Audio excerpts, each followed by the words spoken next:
we immediately go to the next presentation by Mr. Yanagimoto. Mike, okay. And the title of the presentation is High-Speed Observation of Fast Track Propagation and Erased Behaviors in 3D Transparent Structures.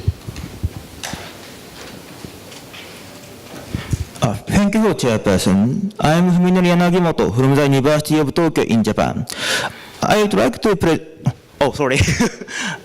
thank you. Yes, our presentation is titled the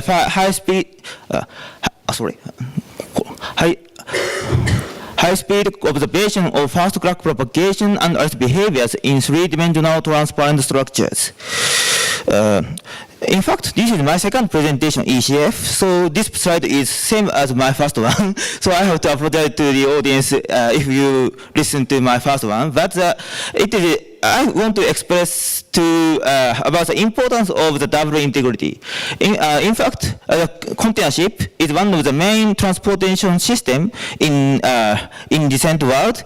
So the container ship has a characteristic cross-section as shown here in order to have a lot of containers in its body. So the thicker and stronger steel plates are used for them. So therefore, the brittle fracture is one of the main risks for the container ships.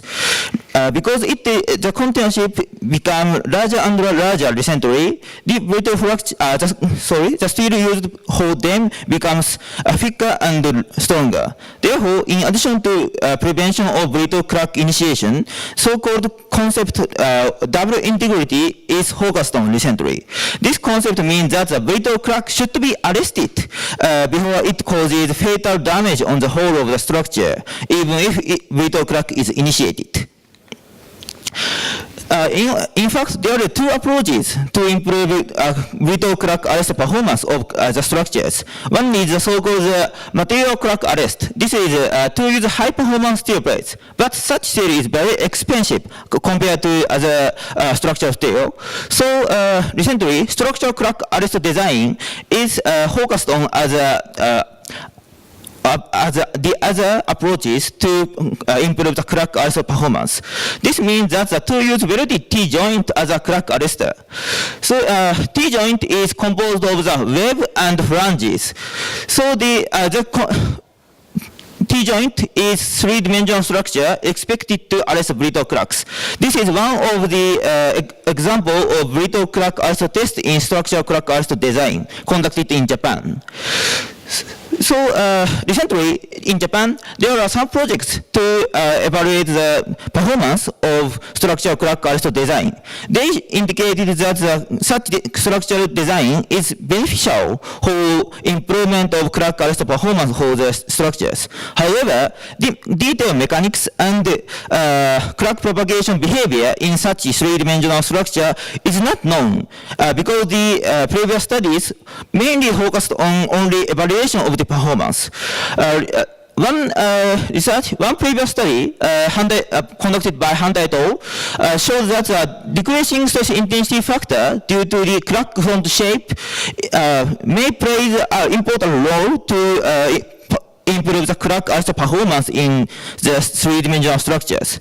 So this is estimated a crack front shape after the crack arrest. However, of course, because steel is not transparent, the crack front shape cannot be observed during crack propagation. So therefore, the actual crack front shape is not known. So according to the above background, we are motivated to know we are motivated by the unknown behavior in the three-dimensional structures. So our objective is this study is to observe the crack propagation and its behaviors, including crack cone shape in such a three-dimensional T-joint structure. However, as noted before, steel is not transparent. So instead still, and other metals, we employed transparent elastic polymer, PMMA, instead of steel for our experiment. So we made a T-joint-like structure using PMMA to observe the dynamic crack propagation in such structure by using high-speed camera. So PMMA is frequently employed for dynamic fracture mechanics studies. So this is the experimental design. Although it is desirable to use a tensile type specimen, such a tensile type specimen jig prevents the camera from getting images.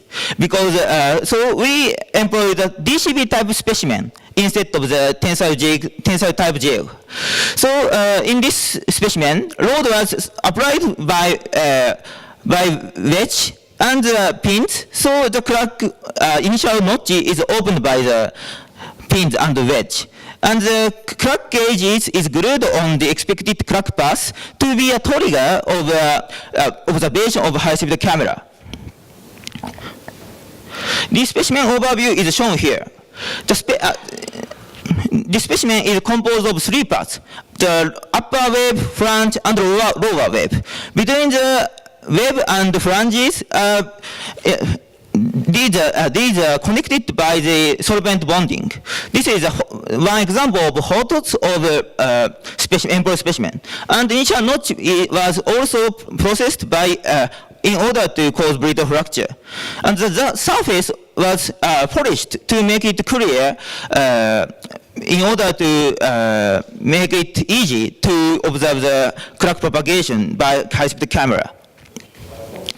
So the PMMA information is shown here. We employed two products of PMMA in order to use different thickness of PMMA plates. However, these name is different, but the mechanical property was almost the same in two products of PMMA. And the crack arrestability of employed PMMA was evaluated by normal plate DCB type test. So this static crack arrest toughness of it was evaluated by using such experiment. The evaluated value of crack arrest toughness was 1.16 MPa square root meters. This value was almost same in previous literatures.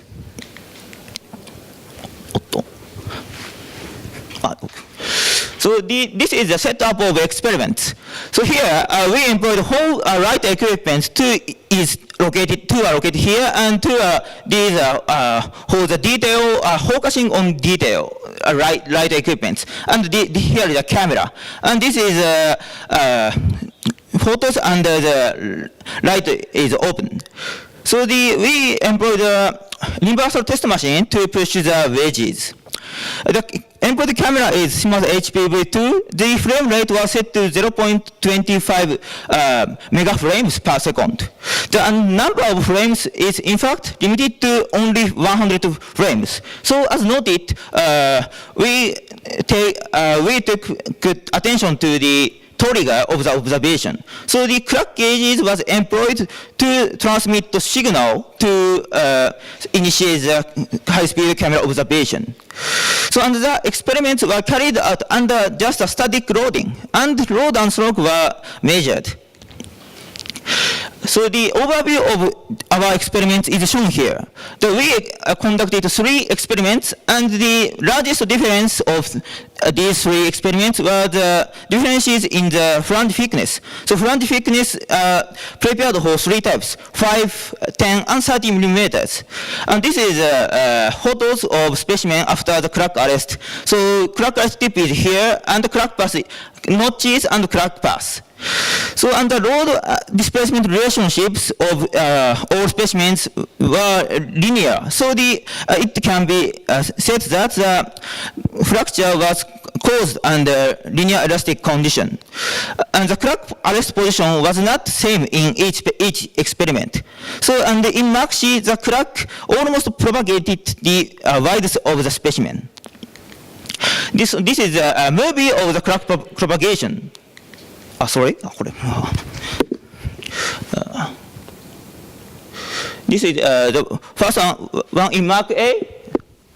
So in Mark A, the crack was arrested just after it entered the flange. And on the other hand, in Mark B, the crack propagated to the flange, and it could not be arrested during it stayed in flange. And in Mark C, this is an intermediate result between the Mark A and Mark C. So the crack was arrested just after it enters the lower wave. So from this movie, we measure the crack velocities for each experiment. We set 3 directions. One is a wave direction and right and left flanges. So the crack velocity was measured by tracking the crack tip which advanced most in each direction. So the red is a wave direction and green is a left in flange and blue is a right in flange. Generally, the crack velocity in wave direction is smaller than other crack velocities in other direction. And the crack velocity is in maximum about 600 meters per second, but in the lowest case, the crack velocity was lower than 50 meters per second. So to investigate the data mechanics of crack propagation in three-dimensional structure, we picked up the 2 extreme cases. So one is Mark A and the other is Mark B. In Mark A, the crack was arrested in flange. So the crack, after the crack front enters the flange, the crack front shape was like a half of rugby ball, like a surface crack. So such shape was kept from the crack entering to the flange to the crack arrest. However, on the other hand, in Mark B, just after crack enters the flange, but here, the crack front shape is like a surface crack. However, because the flange thickness is small, the crack front reach the lower surface of flange. So the crack front shape could not keep the such a half of rugby ball shape. And the crack front easily became a through crack. So according to these results, we discussed about the crack propagation behaviors in such as wave and flange three-dimensional structures. According to previous study, the finite element analysis shows that the depth of crack front shape is important about the reduction of stress intensity factor in flange structure. So according to this analysis was conducted in previous studies by Handa et al. The depth of B, so x-axis is crack depth and y-axis is stress intensity factor. So when depth is larger, stress intensity factor becomes smaller. So this figure indicated that it is important to keep the crack front shape like surface crack or a half of rugby ball shape. So in Mark A, because the crack front shape successfully kept like a rugby ball shape until the crack was arrested, so the stress intensity factor became small enough to be arrested. However, in Mark B experiment, the depth of crack front shape could not be deep enough because the crack front shape immediately became a through crack just after crack front entered the flange. So because our final goal is to apply our experimental result to steel, so we want to discuss the transferability of obtained result to steel. In brittle crack propagation in steels, it has been pointed out the plastic zone in the vicinity of crack tip is small, so it can be dealt by elastic fracture mechanics. So according to such a discussion, it can be said that the fundamental mechanics due to the crack clone shape effect is similar in PMMA and in steel. And in addition, because the steel is not steel is elastoplastic materials, so the shear rip formation is observed in steel. So this steel shear rip is the broken ligament broken in ductile manners. So this is a crack-arrested experimental fracture surface in plate, but such shear rips can be observed also in three-dimensional structure crack arrest design experiments. So this shear rip could not be found basically in PMMA because PMMA is linear elastic material. So in steel, in addition to crack clone shape effect observed in our experiments, the shear rip effect, it is called as crack closure effect, is expected to work to reduce stress intensity factor.